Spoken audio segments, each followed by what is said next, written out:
Isang magandang mapagpalang araw muli sa ating lahat mga boss, and welcome back to my YouTube channel.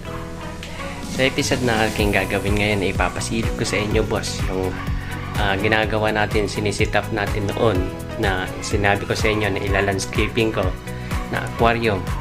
So kung makikita nyo mga boss, ito po yung kabuuan ng aquarium na ginagawa natin na nilalandscape natin. Kaso nagkaroon po ng problema, kaya hindi ko siya lalagyan na ng isda mga boss, kasi kailangan nating ilipat itong mga aquarium natin doon sa bakanting lote.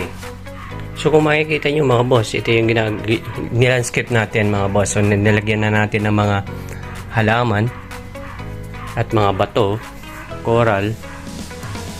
Ayan po siya.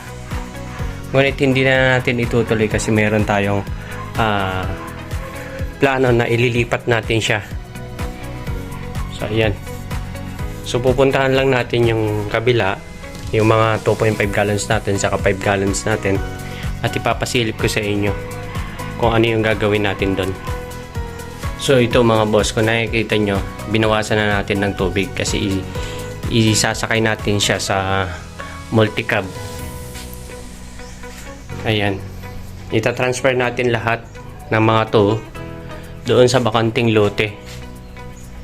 Medyo may kalayuan dito sa amin, pero mas maganda doon kasi bakanting-bakanti talaga doon. Meron lang kubo-kubo doon na pwedeng tambayan habang nag-aalaga tayo doon. Pati yung mga, so ayan, lahat ng mga to itatransfer na natin. Lahat ng mga yan, pati yung mga reef tub, lilipat na natin lahat at dadalhin na natin doon, pagsamasamahin na natin. So pati itong mga halaman na to isasama na rin natin. So pagpasensya nyo na sa mga susunod na vlog, matatagalan tayo dahil sa ginagawa nating pagtatransfer, at sigurado na mabibisi tayo sa mga susunod na araw at maraming mga araw pa. So kapag na-transfer na natin sila, saka na naman tayo doon makagawa ng vlog mga boss.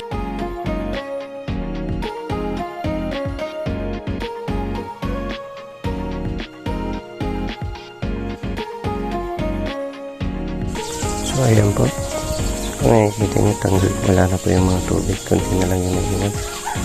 Galing po dito. Ayan. So lahat to tatanggalan natin ng tubig at mag-iiwan lang tayo ng konting tubig.